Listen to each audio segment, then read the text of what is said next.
Hi, everyone. So I apologize. I was supposed to come yesterday, but I did write out some notes about, oh, let me make sure I have the name of the show. I should have done this before. So,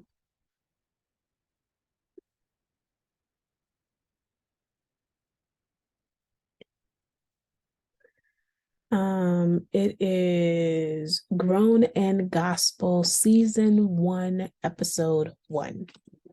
So let's talk about it. There are, I would say, five main characters, and it is Jay Brooks, who is the child of a commissioned member. I'm gonna put it right now. I like Jay Brooks over everybody else. He's really down to earth. He's funny. He's relatable. I am down with him. Okay. I like commissioned. If I'm not mistaken, and I'm sure somebody can correct me, if I'm not mistaken, I think Fred Hammond used to be a part. He started in commissioned, and then he broke off. Let me Google and come. Yeah, yeah, yeah, yeah. I'm right. He was a part of commission, and then he broke off and became himself. But commission, oh, commission was well. It seemed like they all broke off. But the two most popular one is Marvin Sapp and Fred Hammond. So DJ Brooks, I wonder which member. Jay Brooks. Let me see. Jay Brooks, son of hmm Michael Brooks. Huh. Michael Brooks was in commitment. Michael Brooks. There we go. Ah, he was a part of the original one. Um oh, and he's married to Witness lead singer. Oh, that's fascinating. Did not know that. They did not put that on the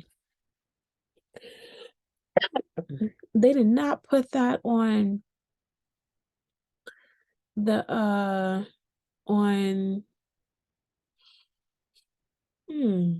they didn't say that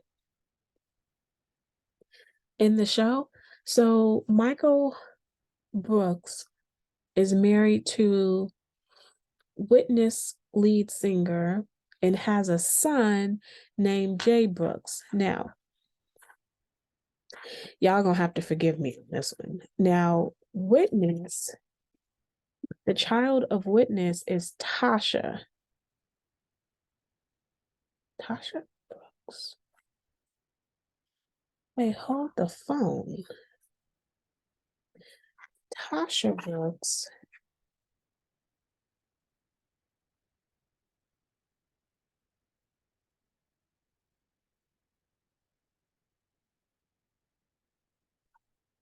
Um, Now I'm confused. Okay, so let's go through let's go through this list. We need to get because I'll admit that I do not know Witness.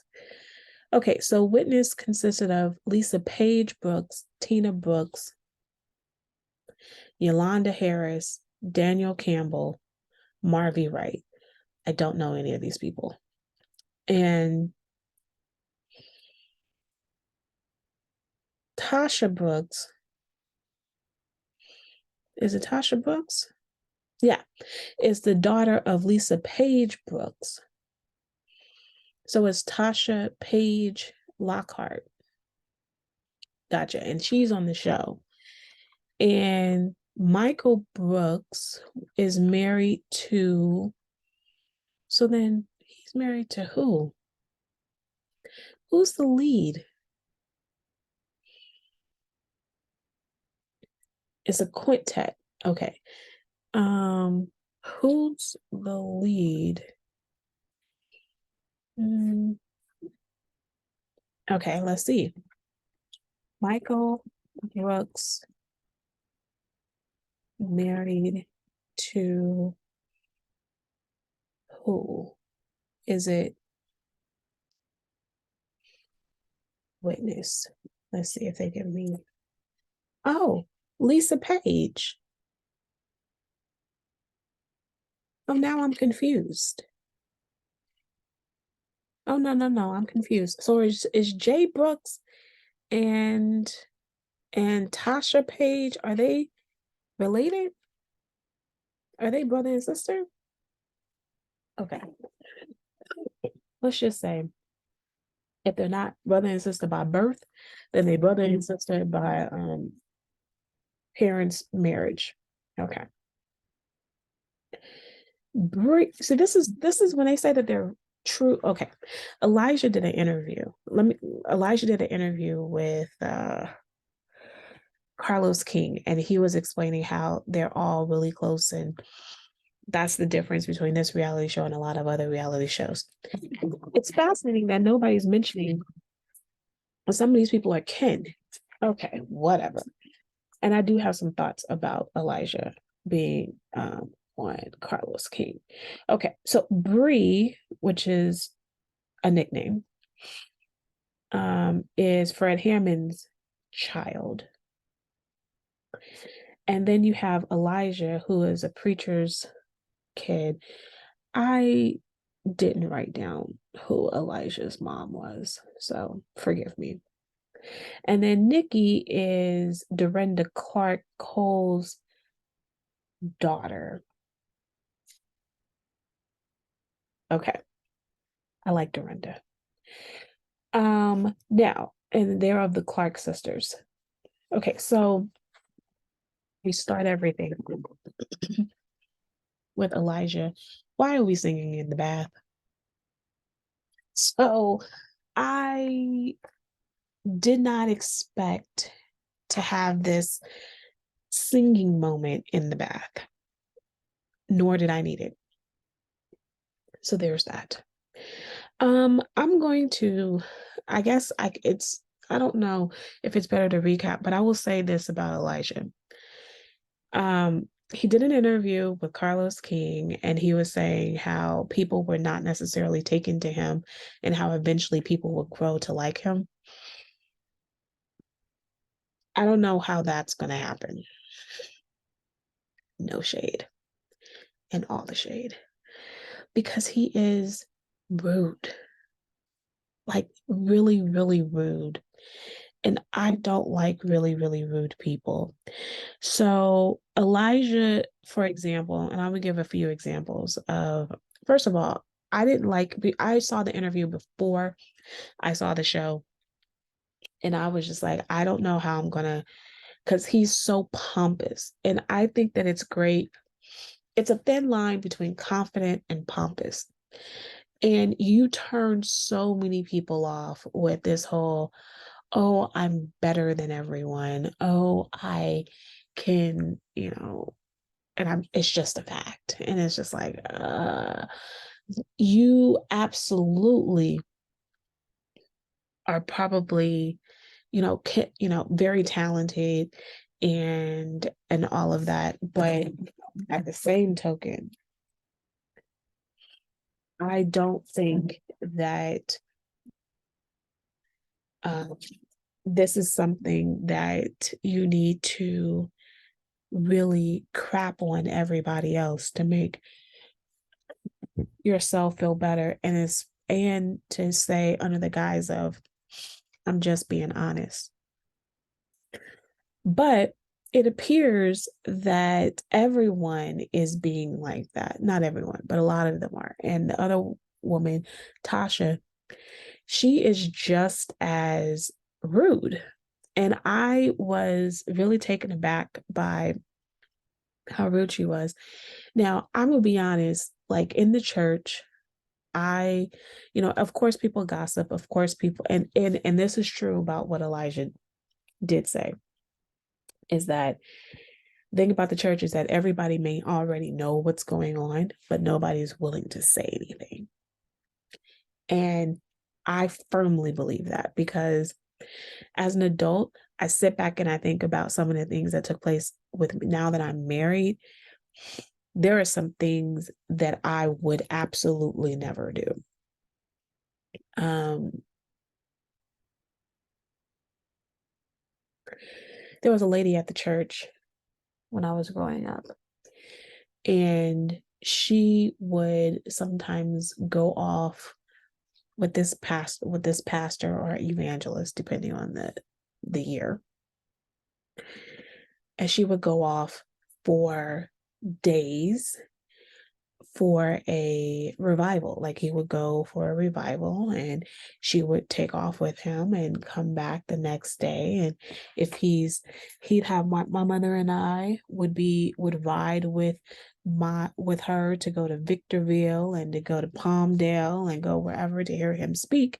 And it was like, if I were to tell my husband that I am going every which way in the world to listen to a man speak, this one man, not, he would be like, so you're going to pass up how many churches to get to that church?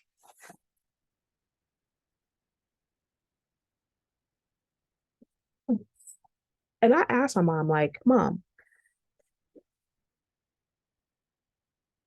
didn't you think that you were a little complacent in trying and this woman being like cheating on her husband? Like, clearly she was cheating on her husband. Like, I mean, that's pretty kind of evident. And it's almost like, if I don't see it, then I don't know it. But it was like, what world do we think that he wasn't cheating on her, that she wasn't cheating on him? And I was like, on its face, though, she is right in the sense that in front of our faces, like, nothing was happening. But on the other hand, it seems too odd that you would do this. And I just find like there's so many things in the church that we just kind of get quiet over. And when it's blatantly in our face. Now, to be fair, there was a minister who would, from the pulpit, talk about how this is ridiculous. And it caused tension in the church. Like, it caused tension, like how he would get up and say openly that you're cheating on, like, he would imply it. He wouldn't just go for it. And I think that as much as he thought that he was doing the right thing by calling it out, I think that there would have been a better way to go about this than to just openly be like, you need to get right with the Lord. But I say all that, so I agree with Elijah by saying we sweep things under the rug, which is how we get to Nikki, because that's what he was talking about. Nikki is talking about how she's staying with her mom temporarily to give her kids some foundation and stability. She goes through this whole thing about how she was not a good, she was a child who was doing drugs. I don't know if she was doing drugs, but she said she was involved with drugs. And she has all these tattoos. She was partying, she was wilding, she was doing all this other stuff. And I was like, okay, I get this. And then she says that um we get that the husband is away. So at first I was like, oh, he may be away at business. Oh, and then I actually wrote down on my thing, like, do we know where he's at? The next scene, he's in prison. And I wrote jail, and then she corrected me. No, no, no, prison. I was like, oh, oh. So for how long? 7 years. Oh. So what did he do? Like, and then um, so he's been there, I think, what, 3 or 4 years already. So we have some years to go. And she's setting the mood. So she's like throwing all these petals on the bed. She's acting as if she's she's wearing this sheer outfit, saying that she has nothing underneath when clearly you know you got something underneath. And then why would you wear nothing underneath on television? Anyway, I don't understand. Maybe I am not good at phone sex because I am not messing up my bed for somebody, for a video, like for. And then he's the one who plans a whole birthday party, has ring for, sends the mom money, Dorinda Clark money for all this. And I'm like, wait a second. How does he have money? Like, I don't understand what's happening.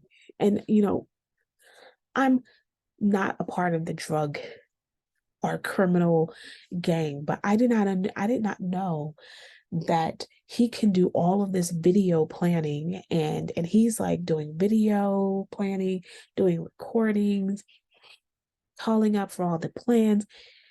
I'm sorry. Does jail have the capacity? Do they give you the capacity to like have a calendar, plan a part? Like I am, between this show and Love After Lockup, I am learning so much about how the criminal system, is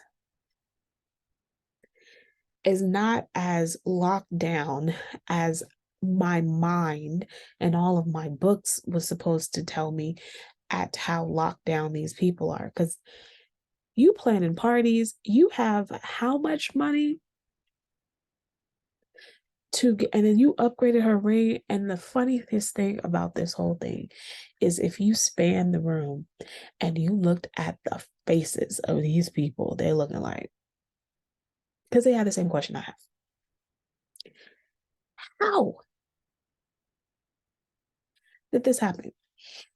Anyway, so it is interesting that but I also would like to say, she talked about how she got pregnant at 17 and she had to stand up in front of the church and apologize in front of the church.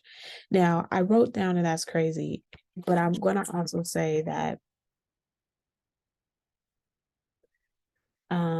it is so fascinating about this. We didn't do this at my church where someone had to publicly apologize, but it was this public shaming when the girl popped up pregnant. And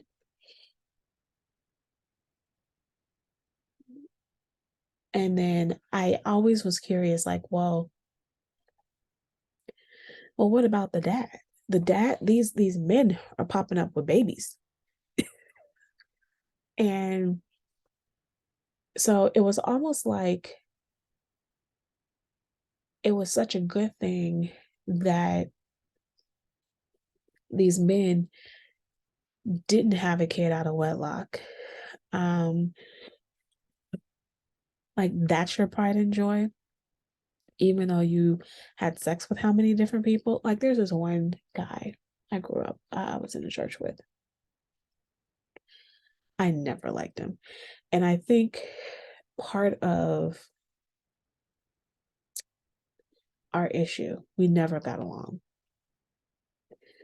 was that I liked his friend. And he was so embarrassing and he was such a jerk to me when I would like his friend. He was pretty nice to me before, but then it turned when I started liking his friend. Like he was such a jerk. And I occasionally see him, and every time I do see him, he's like, give me a hug. And I was like, I don't want to hug you. I don't like you. You did not treat me well. I'm one of those people that if you don't treat me well, until you acknowledge that I did not treat you well, then don't pretend. It could be 10 minutes ago, 20 years ago. I keep that same energy. You acknowledge it and we move forward. Like with my sorority sister, we hadn't really had a conversation in over 10 years, and I spoke to her about what the issue, I spoke to her finally. We finally saw each other face to face. We talked it out. We listened to each other. We hugged it out. Love her to death. Love her before. Love her now. And that's how I think it needs to be. You have to acknowledge what the issue is. There's some people I don't care. I'm gonna keep that same energy. I don't want to acknowledge it. We good from afar. He's one of those people. And we were in, he was like maybe 17, 18. He got some girl pregnant. And he was supposed to, he got another friend from the church to drive them to the abortion clinic. And the woman, the girl, because she's not a woman yet, flaked. She didn't want an abortion. This man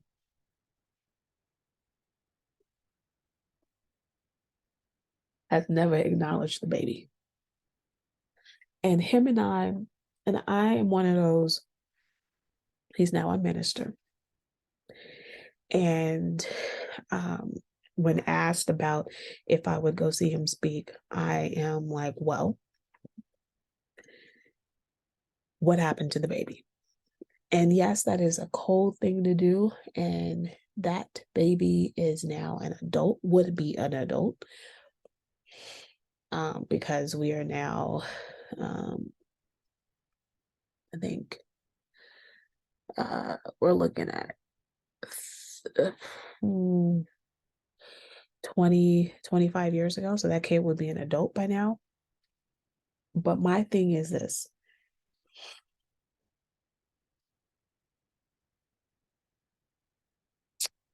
I can't respect a man of God who is not going to atone for the mistakes that he has made even before.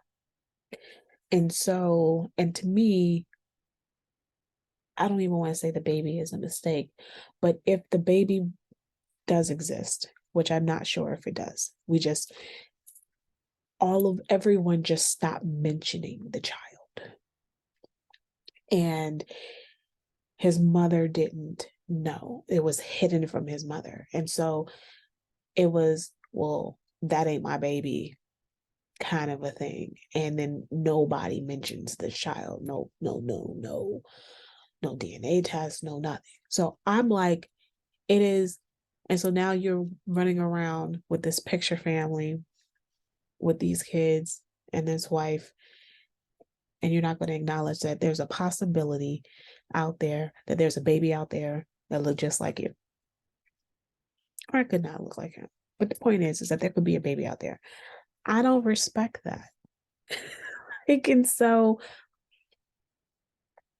I struggle with this idea of we always, the church is full of people, it's full of broken people. I get it. But the way that people publicly shame these women, these young girls, and getting pregnant because this is holiness and righteousness is just above me. There's so many people who have been broken, beaten down, never will go back to the church because when they were raised in the church, my generation that was raised in the church, they were doing things, they see these adults that are cheating on their spouses, that are drinking to get drunk, that are cursing, that are doing everything that they get up on Sunday and tell you not to do. And then you're going to turn around and then publicly shame these young adults for doing the same thing you're doing behind closed doors. I'm sorry. And so we have this sense of remembrance of it, and we don't raise our children in the same way. Moving on, Bree. She's living separate from her father. I mean, from her husband, and she's talking about how her husband wants her to be barefoot and pregnant. Now, ma'am, he may want you to be barefoot and pregnant, but you living in a whole separate state is a whole different conversation. There's a lot of space in between. Um, when I got married, I had no vision of living in a whole different state from my husband. Now, if he was possibly living in a different state for like a couple weeks to do a show and then coming back, maybe that's something that could be possible. But if this plan on being like a whole different thing, then that's a whole different conversation that you need to have with your husband. So now this Fred Hammond thing, now this bothered me, and I mentioned it before. It bothers me that we don't know why Fred Hammond got divorced from his wife.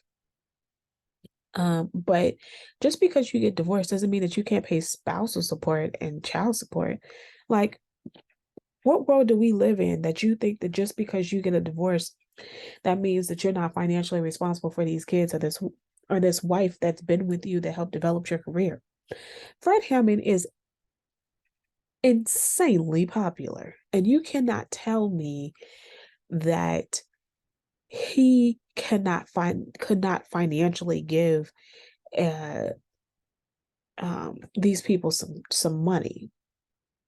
And the fact that you're not willing to help your kids, I mean, and you don't talk to them in, the son has you haven't talked to the son in like 5 years. Like, what is your excuse for this? I'm sorry, like this is horrible. Sorry. I think I have a sinus infection, so I need to take a allergy pill. Okay, anyway. So Bree and Jay have dinner, and I appreciate his candor. He's like, yeah, just showing up once is not it. And then when she made up a song, I was like, that's all you can come up with? No, no.